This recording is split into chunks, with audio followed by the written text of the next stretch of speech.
Oi, gente, tudo bom? Super obrigada por vocês estarem aqui.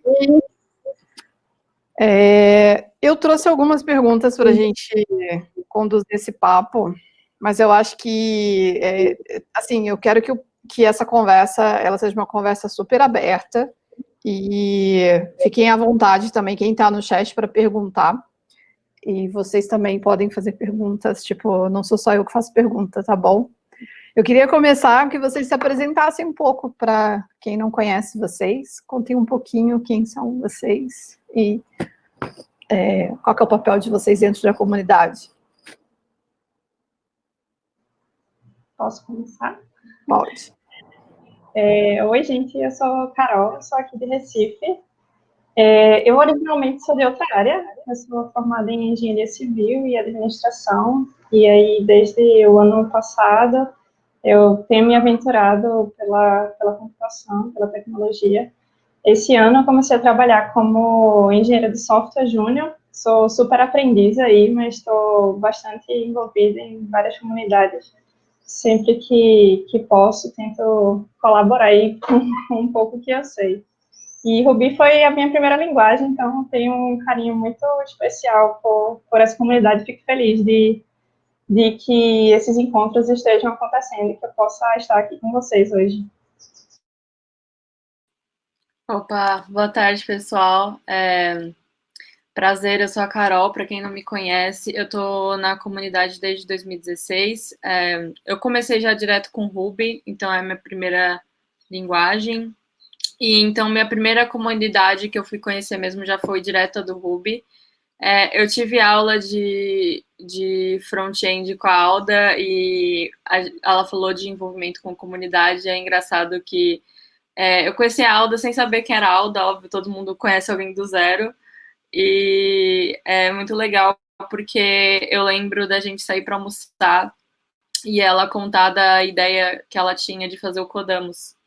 E assim, em várias partes da minha trajetória, assim, na comunidade, foi isso, foi encontrar pessoas que tinham ideias e hoje ver algumas ideias na prática, ver algumas coisas que não deram certo também, ou que por algum motivo tiveram que ficar para trás, mesmo na comunidade de Ruby. Do meu envolvimento com a comunidade, eu sou, como eu falei, eu estou desde 2016 e hoje eu sou tech lead numa startup que está numa fase meio early stage. E da comunidade já fiz várias coisas, né? Eu me envolvo muito mais na parte educacional do que open source, com código mesmo. Já fiz uma comunidade chamada Ruby Ladies, que a gente ensinava programação do zero, a gente fechava algumas turmas, a gente pegava uns sábados para ensinar programação. Também já fui mentora do Rails Girls São Paulo, de Floripa, e já palestrei em uns eventos, já palestrei em evento fora do Brasil e também já ganhei ingresso para ir fora do Brasil muito por causa desse lance de se organizar como comunidade, né? Então, muitas das minhas conquistas profissionais se deram por esse envolvimento com as pessoas da área, tanto pessoas que estão há muito tempo, quanto pessoas que estão começando, que elas meio que te trazem para perto da realidade, né? São pessoas que estão começando, mas que também tem bastante coisa para ensinar para quem já está há mais tempo. E eu fiz uma introdução meio longa, desculpa aí. É isso.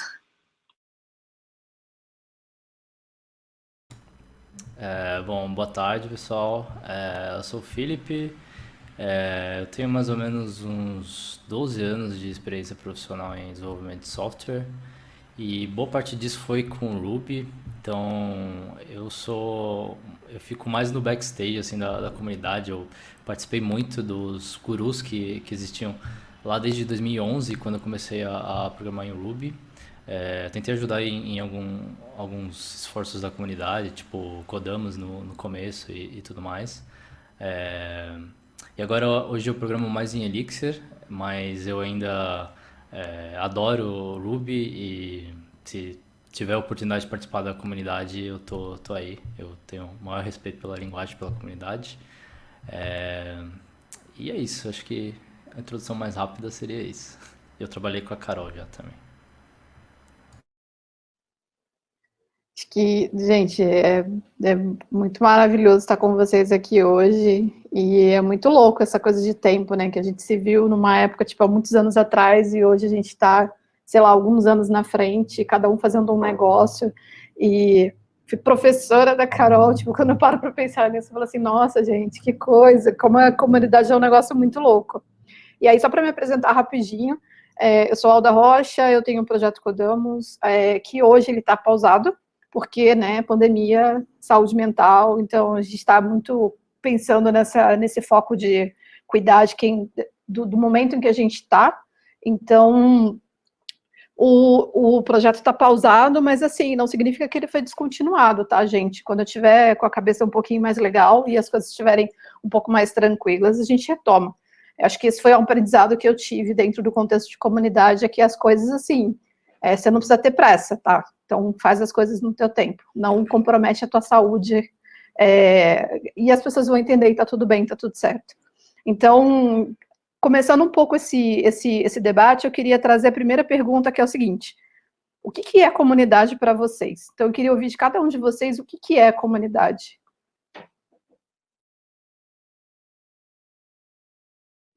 Aí não tem ordem, tá? Pode escolher aí. Eu acho que comunidades são trocas entre pessoas, as pessoas se ajudando em prol ali de um objetivo em torno de alguma coisa, né? No caso aqui em torno de Ruby, acho que as pessoas se ajudando a crescer, a popularizar a linguagem, se ajudando profissionalmente, né? Eu acho que você se alimenta bastante da comunidade quando você está presente. Eu acho que minha carreira deu um salto muito grande quando eu comecei a me aproximar da comunidade Ruby. Antes eu achava que eu sabia programar, e aí eu comecei a participar dos gurus, ia aos eventos, antigamente RubyConf e tudo mais. Isso me abriu muito a cabeça, assim. Eu vi pela experiência das outras pessoas que, enfim, o universo é muito maior. Então a comunidade para mim abre a cabeça, assim, e é sobre pessoas. Para mim também é meio que um ecossistema que cada um tem seu papel ali dentro e cada um tem um dom, tem uma forma que pode ajudar, e é isso que faz a comunidade dar certo. Tipo assim, é um ecossistema que vai ter pessoas que são mais de falar lá na frente, vai ter pessoas que são mais de acolher quem está chegando, tem pessoas que, igual o Fios falou, vão ficar no backstage, mas vão fazer um impacto enorme onde essas pessoas estão. E é um negócio vivo que, tipo assim, você consegue pausar, por exemplo, um projeto, como a Alda falou, mas, você não pausa a comunidade, ela continua existindo. Então, tipo, mesmo nos momentos difíceis, mesmo nos momentos mais caóticos, a comunidade continua existindo, porque ela é uma coisa viva, um ecossistema vivo. E não é também... E uma coisa que eu sentia muito antes com esse negócio de fazer projetos e querer impactar as pessoas, é que você fica muito preocupado em ajudar, e aí você meio que deixa de ajudar, porque você precisa daquele formato, porque tem tal evento que faz dessa forma, tem tal pessoa que ajuda dessa forma. Mas antes de projeto, tudo você é uma pessoa, sabe? E você faz parte da comunidade. Tipo, projetos vão vir... Gente, vai ter muito projeto ainda que vai sair do zero e que vai parar por motivos de saúde mental, de qualquer outro tipo de motivo, e tudo bem, porque vai vir o próximo, mas o que tem que continuar existindo é as pessoas, sabe? Uma coisa que eu espero que seja mais importante do que tirar projeto do zero é que as pessoas não desistam de continuar na área, sabe? Então, e aí eu acho que é sobre isso a comunidade, é todo mundo ali junto nesse papel.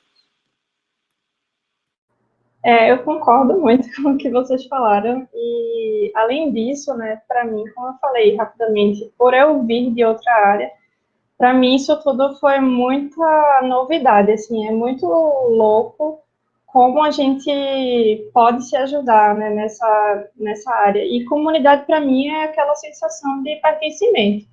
É você fazer parte de uma coisa onde, se você for sênior ou se você souber pouco, você é bem-vinda, sabe? Você sempre pode contribuir. Então, eu acho que essa sensação de pertencimento é uma coisa muito única, muito especial que você tem na comunidade. Aqui em Recife, em especial, tem a comunidade do PyLadies, né, que eu participo ativamente, é uma comunidade muito ativa. E foi a primeira comunidade que eu tive contato fisicamente, né, ano passado, quando a gente tinha encontros presenciais. E, assim, foi quem me deu força para acreditar no potencial que eu tinha de, não, beleza, você não sabe nada, mas você consegue estudar. E aí a gente se reunia, fazia, enfim, né, vários grupos. E essa sensação de pertencimento, eu não vivenciei isso em outras áreas. Apesar de que eu sei que, mesmo em computação e tecnologia, não é perfeito, né? Enfim, há competição e há todos os problemas que a gente conhece, mas essa coisa de você ajudar o outro e você estar disposto a, enfim, trabalhar junto, né? Por um objetivo em comum, de repente, você tem uma causa que você quer apoiar e aí você pode participar daquilo. Isso eu acho fantástico, uma coisa, assim, única mesmo. Perfeito, gente. A gente já tem perguntas no chat, eu vou ler a primeira, tá aqui na telinha também. Pergunta: quem não sabe como participar na comunidade, mas tem vontade, como que faz para começar?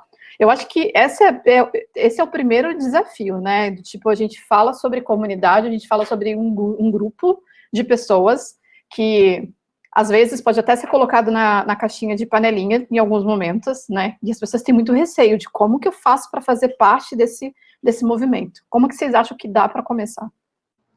Eu acho que, para começar, seria legal você... Eu, no começo, saí entrando em todas as comunidades. Não sei se é um bom exemplo ou não, mas a primeira coisa que eu fiz na vida foi descobrir todas as comunidades. Mas, assim, hoje, olhando para trás, eu diria que, para você encontrar algo, seria interessante, pelo menos, você ter um pouco de noção sobre o que você gosta, sabe? Ou uma linguagem, ou uma área, ou alguma coisa assim, e ir procurando essas comunidades específicas. Tem muitos sites bem legais, tem o meetup.com, tem grupos de comunidades no Facebook, tem grupos no Telegram. Então, é bem fácil, assim, você buscar, sei lá, uma palavra-chave, como Ruby, né? Tem um grupo de Ruby no Telegram, do pessoal do Brasil, tem um grupo de Ruby aqui de Recife, tem vários, de vários lugares do Brasil. Então, é legal quando você tem já uma ideia, sei lá, eu gosto de JavaScript ou de React, e aí você vai atrás de grupos relacionados. Isso facilita, né, para que você possa se introduzir mais facilmente em algumas comunidades. Eu ia comentar também que uma coisa que eu fazia muito era me disponibilizar, tipo, para fazer qualquer coisa que precisasse. Então, se precisasse de alguém segurando uma placa na frente do meetup, do evento que ia ter, eu ficava lá com a placa. Tipo, porque você pode não saber qual que é seu propósito ali, do tipo, será eu quero participar da comunidade, mas não sei ainda como vai ser, mas só de você estar disponível e estar com a disposição para fazer isso, você vai acabar encontrando isso. Então, a dica para mim é, tipo, se colocar disponível como ajuda o tanto que você puder.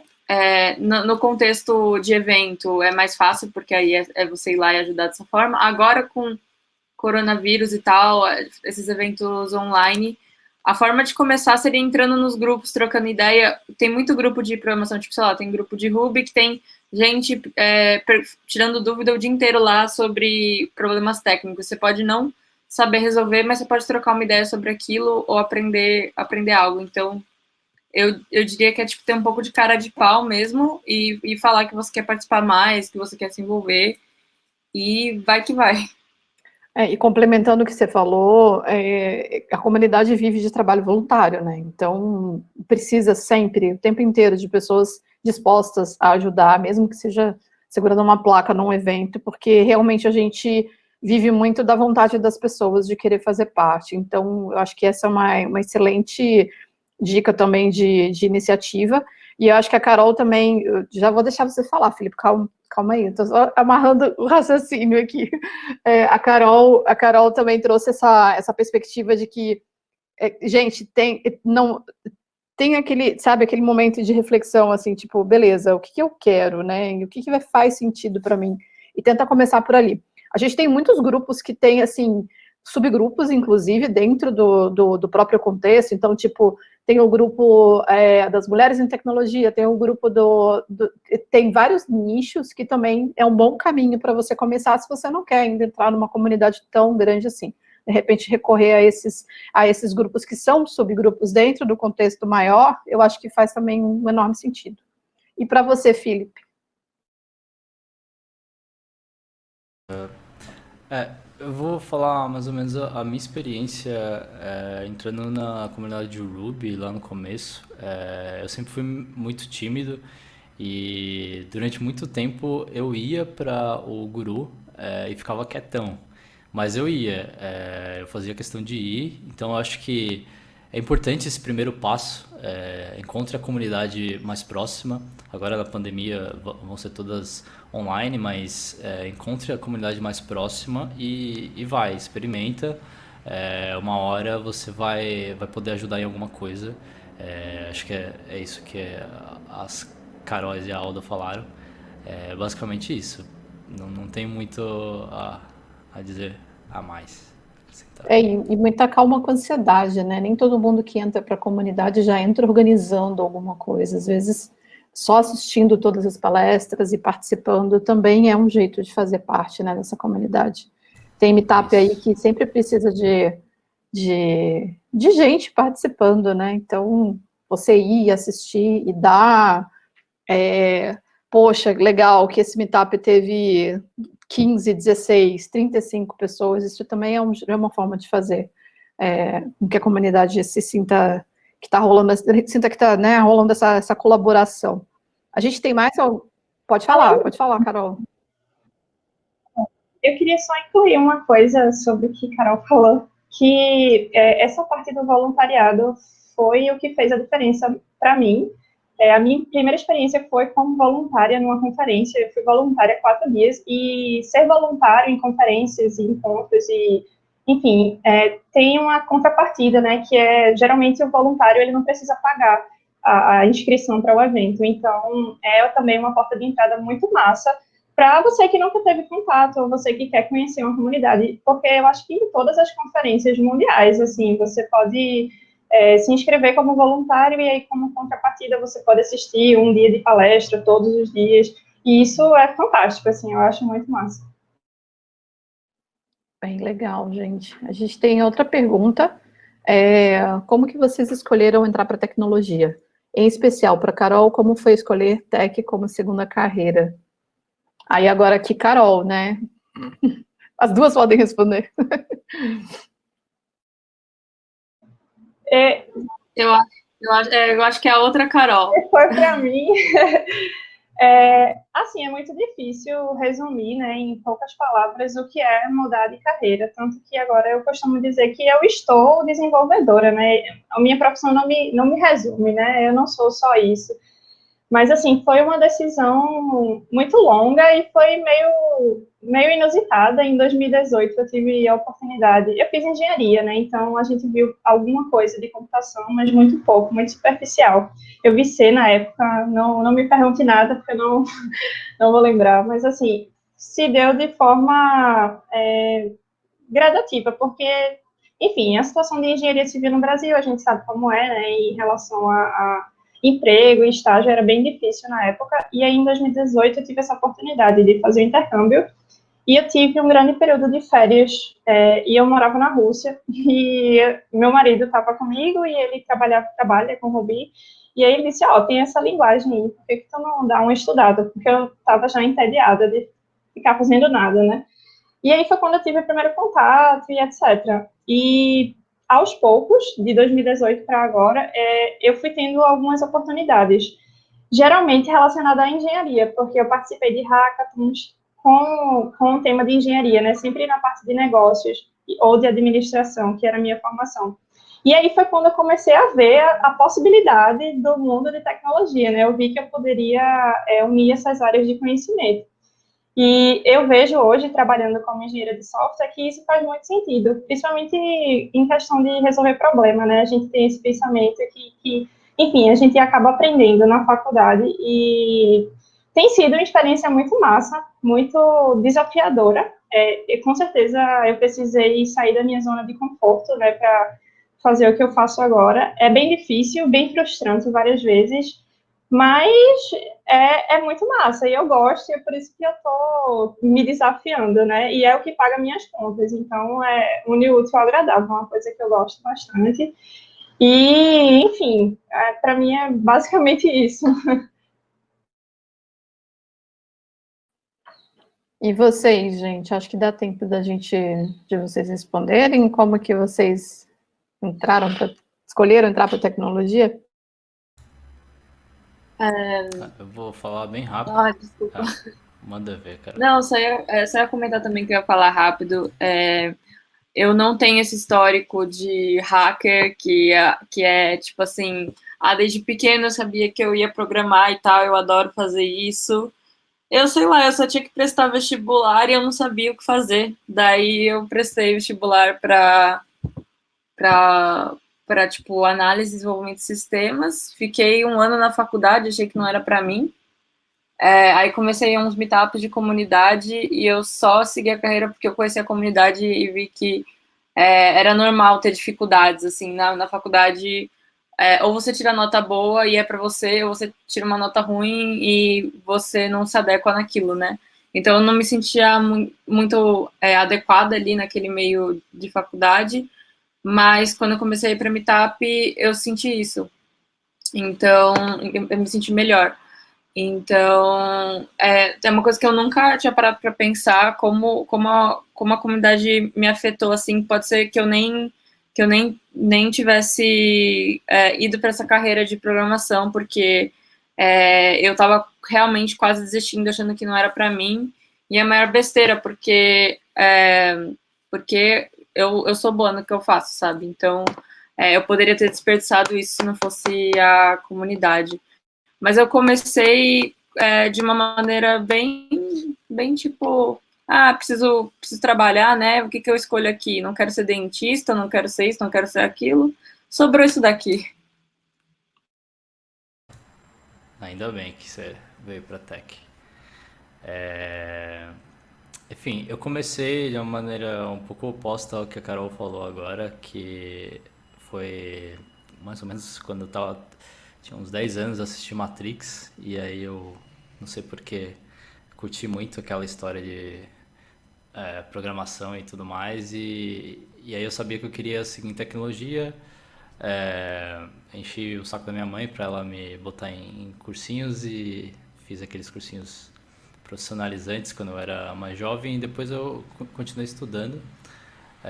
Eu acabei em Ruby bem mais tarde, eu já estava na faculdade, era estágio da faculdade. E aí eu acho que minha carreira deslanchou quando eu comecei a estudar Ruby e entrar para a comunidade mesmo. Então foi basicamente por aí. Essa eu queria responder junto com vocês, porque eu acho que poucas pessoas sabem que eu já fui da área de tecnologia, apesar de estar, né, de ser muito bem lembrada pela comunidade, mas eu comecei lá atrás como front-end,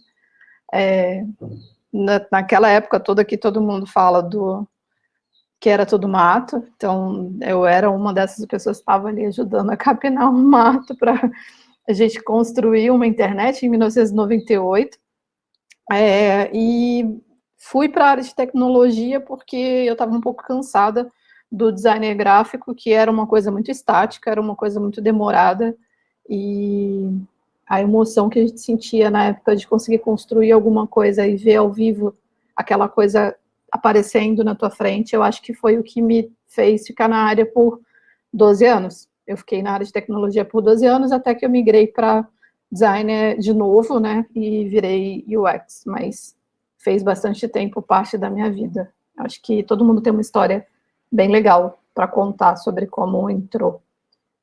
A gente tem mais uma pergunta aqui. Vocês também deixaram projetos pessoais devido à dedicação à comunidade? Como vocês se resolveram?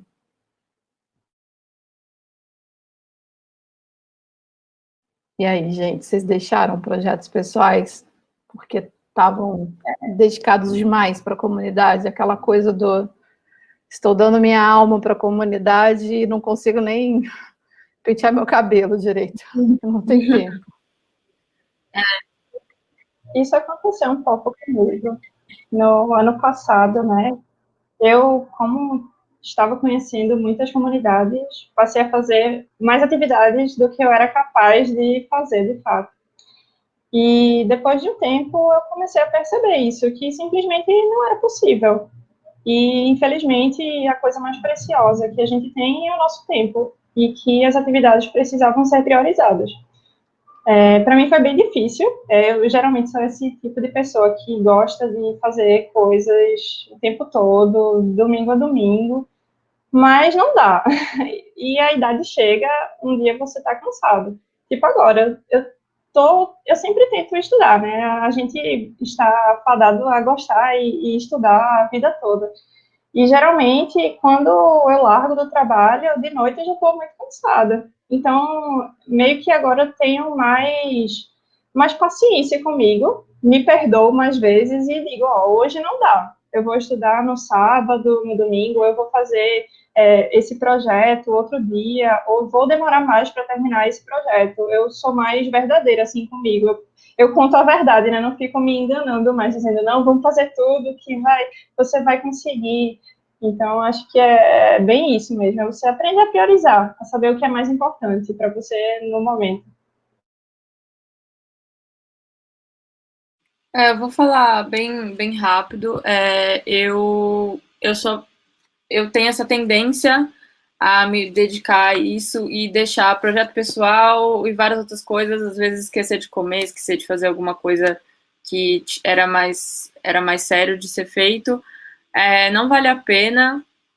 No fim, você só tipo alimenta uma ansiedade. Eu não sou contra se dedicar à comunidade, mas tem pessoas que são opostos, né? Que elas precisam ser puxadas para fazer as coisas para a comunidade, mas tipo ajudar e tal.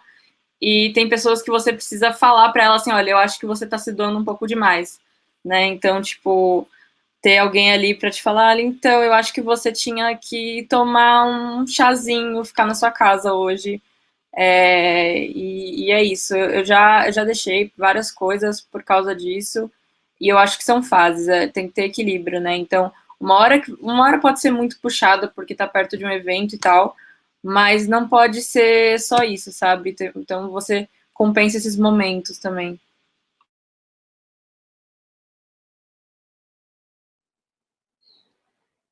Legal. Fio, você quer comentar? Eu diria que pra mim não muito, porque eu sempre fiquei muito no backstage.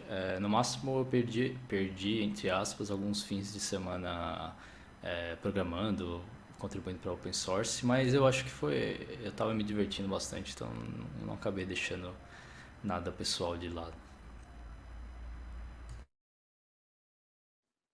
Boa. A gente vai ter tem mais uma pergunta do chat. Que atitudes uma comunidade nova pode tomar para crescer? Então, essa pergunta é muito interessante, porque cada vez mais, a gente está vendo essa movimentação, né? Comunidades novas aparecendo. E como que a gente, com essa experiência que a gente tem de participação em outras comunidades, o que vocês indicam que seria interessante para essa comunidade crescer?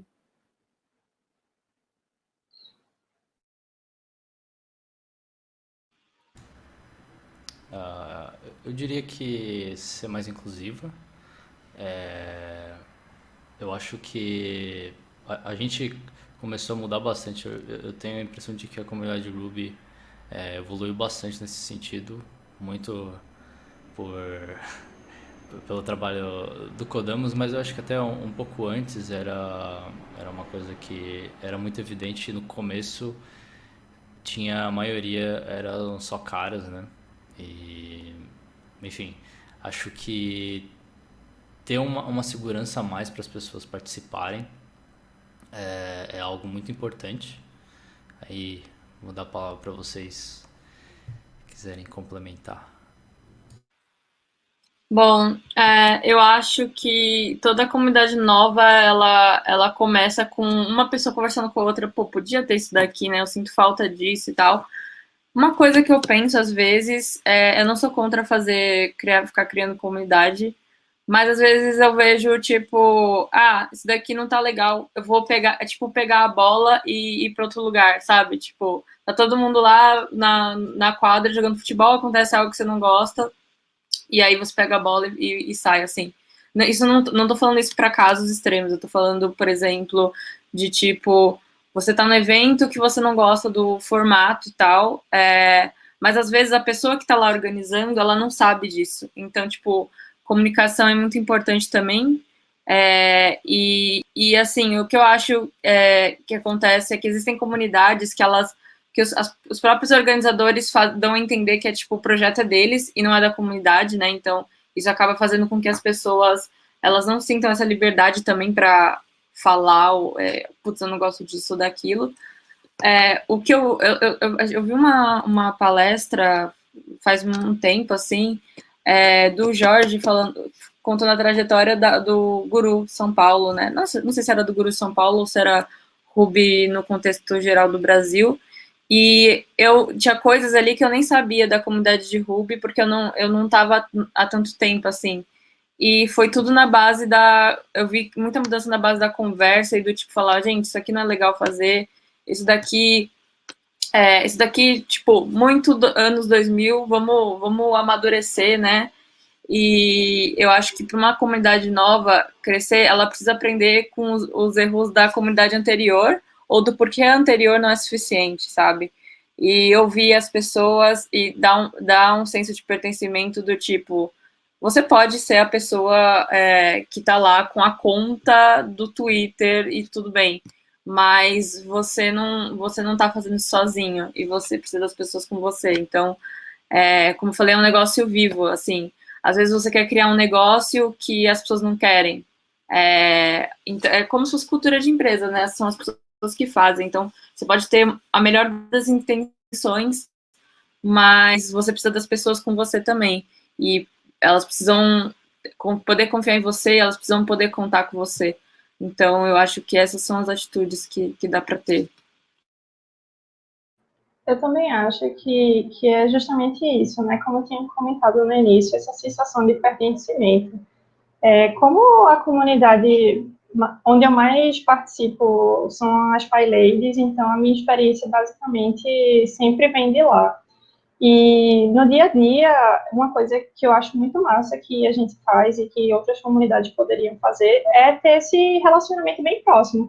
A gente não fala só de código, a gente fala de como a comunidade está, a gente traz pautas abertas no GitHub, todo mundo pode dar uma opinião, a gente faz amigo secreto de Natal, a gente, sabe, faz aqueles joguinhos online, entra todo mundo, liga o Discord, então, rola essa sensação de pertencimento mesmo, de tipo, eu estou num lugar onde eu faço parte, sabe? Eu faço a diferença aqui. Então, acho que a comunidade acaba crescendo como consequência disso. E não tem coisa melhor na vida do que sensação de pertencimento. Acho que isso é muito, muito bom. Legal, gente. Acho que vocês deram um bom gancho para eu puxar o nosso próximo tema, que eu acho que faz muito sentido quando a gente está falando sobre pertencimento, tá? A gente ainda tem uma comunidade que está brigando, no bom sentido, para ter uma diversidade que faça sentido para todo mundo.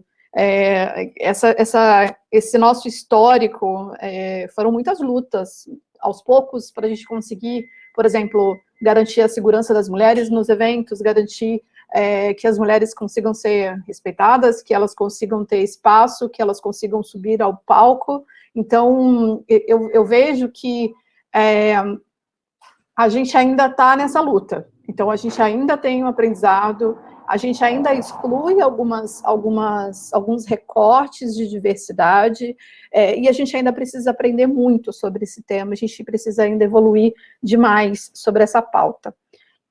O que vocês acham que falta para a comunidade ser oficialmente mais diversa?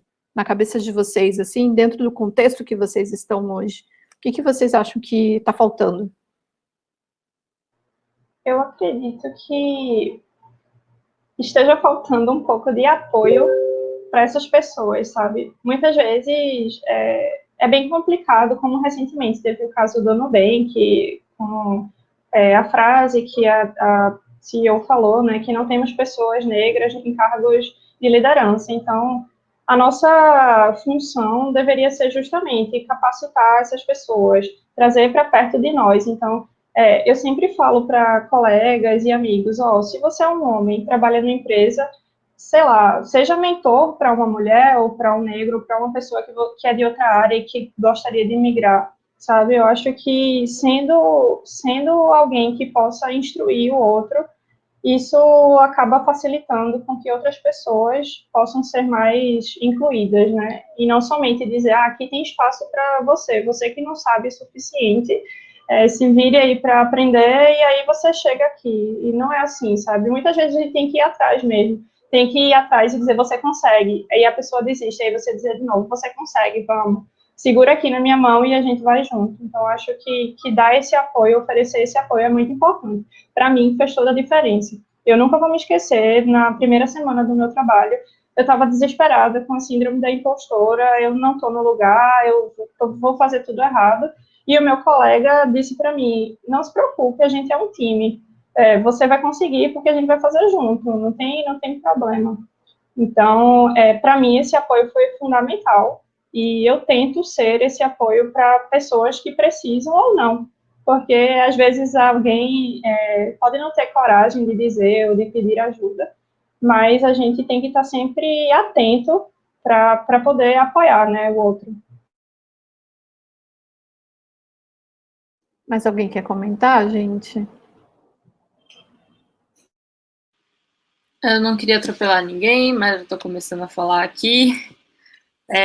Bom, eu acho essa pergunta, o tanto que ela é simples, ela é um pouco complexa, porque às vezes parece que a gente dá murro em ponta de faca quando a gente tenta quebrar algum paradigma, né? Então, por exemplo, você faz um monte de coisa ali para o evento ser inclusivo para mulheres, tipo, eu sou mulher e tal, e aí, imagina você tá fazendo isso, e aí no caminho indo pro evento, você é assediada, e aí aquilo já afeta a sua percepção sobre o lugar que você tá indo. Então, o que eu sinto é que existem pessoas que elas têm mais privilégios e poder para mudar algumas coisas do que outras, e elas precisam de um choque de realidade do tipo do quanto elas são, quanto todo mundo é importante nesse processo de deixar a comunidade mais inclusiva. O que as pessoas fazem, elas acham que elas não têm poder para mudar as coisas porque, sei lá, elas não são donos da empresa que vai patrocinar, elas não são palestrante e tal, mas sempre tem algo no seu alcance para fazer. Eu acho que uma das melhores formas é ter esse tipo de conversa que a gente está tendo dentro do meio técnico, do tipo, dentro da empresa mesmo, não vamos falar só sobre código, vamos falar um pouco sobre isso, o que mais que pode ser feito? Eu acho que as pessoas precisam se envolver mais e tudo bem não e sair desse negócio que tipo eu preciso saber exatamente o que eu tenho que fazer para ajudar alguém, para ajudar a comunidade a ser mais diversa, a ser mais inclusiva. Tudo bem chegar e falar assim, alguém pode me falar o que eu posso mudar em mim, o que eu posso fazer para deixar isso aqui melhor?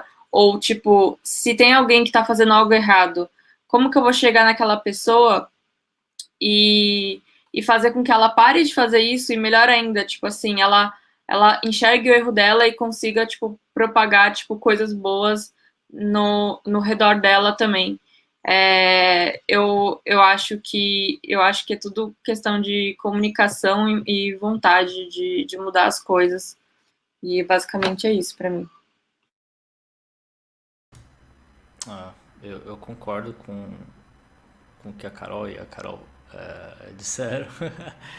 E eu acho que talvez nós, como homens que somos maioria na comunidade, eu acho que nas empresas como geral, no geral, a gente tem que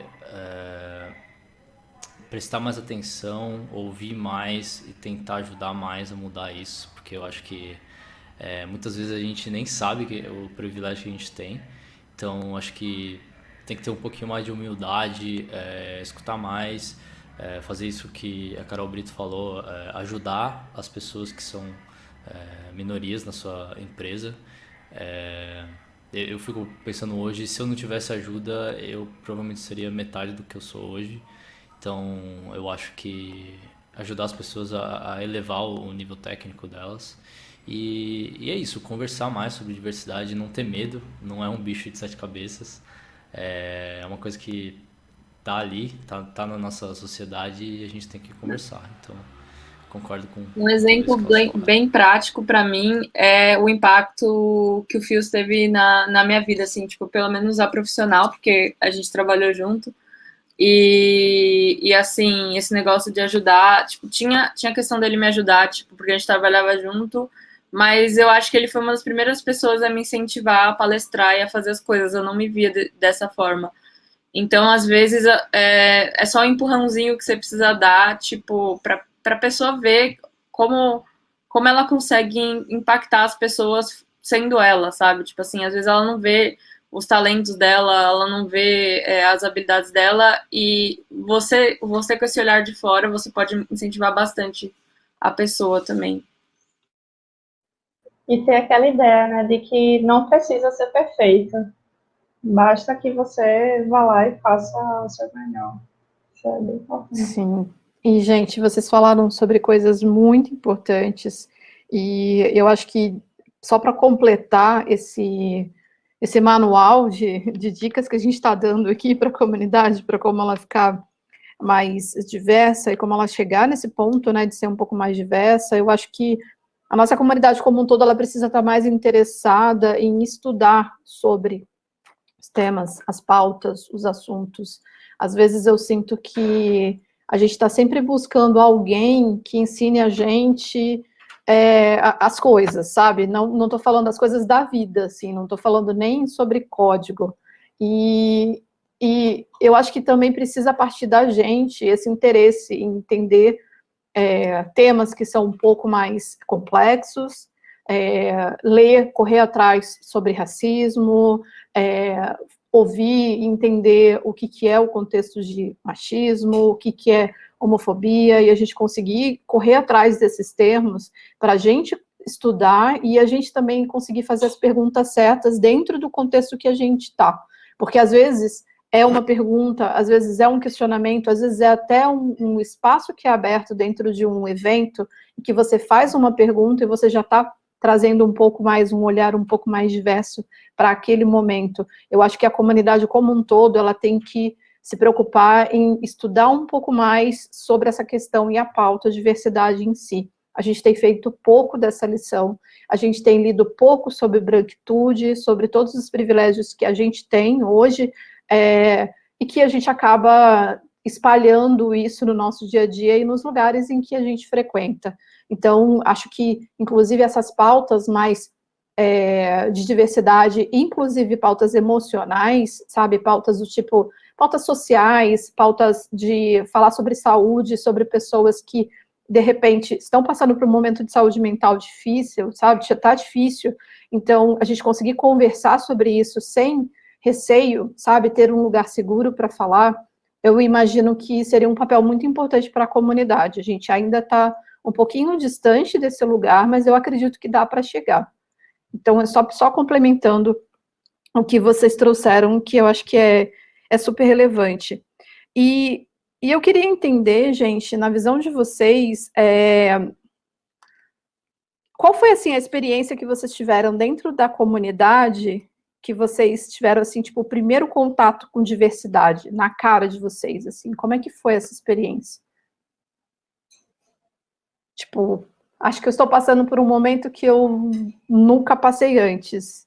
Acho que isso aqui, estou num ambiente diverso. Como é que foi essa sensação para vocês quando aconteceu? Vou falar rapidinho, assim, comigo foi meio, sei lá, porque minha primeira experiência na área foi ir para a faculdade e tinha eu e mais 2 ou 3 meninas, e dependendo da aula, eu era a única mulher na sala, e eu já tinha entendido que era assim, que era um negócio dessa maneira, que era para ser assim. E aí eu fui para um evento de programação também, em Meetup, que também eu era minoria lá e tal, mas aí me apresentaram Rails Girls, e aí eu conheci programadoras de, tipo, anos de experiência, e eu falei, ué, mas existe isso? Tipo, eu tô numa sala cheia de programadoras, tipo assim, eu não sabia, como se, tipo, tivesse escondido isso, né? E essa foi a minha experiência, assim, de perceber isso. Foi o choque de, tipo, faculdade e alguns lugares fora. Para mim, a experiência, falando rapidamente, foi no ano passado. Eu participei de uma hackathona e foi só para pessoas do gênero feminino ou que se identificavam do gênero feminino. E foi a melhor experiência da minha vida, assim, foi fantástica. Eu acho que eu tive o melhor final de semana, assim, da minha vida. Foi uma sensação de segurança e de tranquilidade. Tem minha medalha ali atrás, eu ganhei o 3º lugar nesse hackathon e eu não estava fazendo nada de desenvolvimento e aprendi muito de mulheres incríveis desenvolvendo. Uma das obrigatoriedades era que tivesse que ter código, né? Não era só, você não podia apresentar só o desenho do produto. Então, foi para mim um sonho, assim, eu nunca tinha vivenciado isso e foi muito inspirador poder ver tantas mulheres extremamente capazes ali do meu lado. Essa foi, para mim, a melhor experiência da minha vida mesmo. Acho que para mim eu comecei a olhar mais para o problema quando na empresa que eu trabalhava só tinham 2 mulheres, e a empresa tipo tinha umas 15 pessoas, e acho que a primeira vez que eu vi um evento mais diverso foi o painel do Codamos lá na RubyConf. Eu acho que foi ali que eu achei que, caramba, isso realmente tá dando certo e tá mudando. Foi um pequeno exemplo, mas foi ali que começou. Acho que... Legal, gente. Eu quis trazer esse momento de exemplo até para as pessoas se identificarem e buscarem nelas o exemplo, o momento em que essa ficha caiu, que eu acho que é muito importante. Bom, a gente está encerrando o painel. Eu queria agradecer super a participação de vocês. E eu acho muito louco que painel, assim, devia ser um tempo infinito para a gente ficar conversando, ficar falando as coisas, né? E queria agradecer demais a organização. Eu sei o que é fazer um evento na raça, então, estamos juntos, o que vocês precisarem, contem comigo. E muito obrigada pela presença de vocês, que são pessoas inspiradoras para a gente. E acho que é isso, gente. Obrigada. E, fora daqui, tem redes sociais para perguntarem para a gente, tá? Então, continue perguntando também e mandem também depois as outras perguntas, tá bom?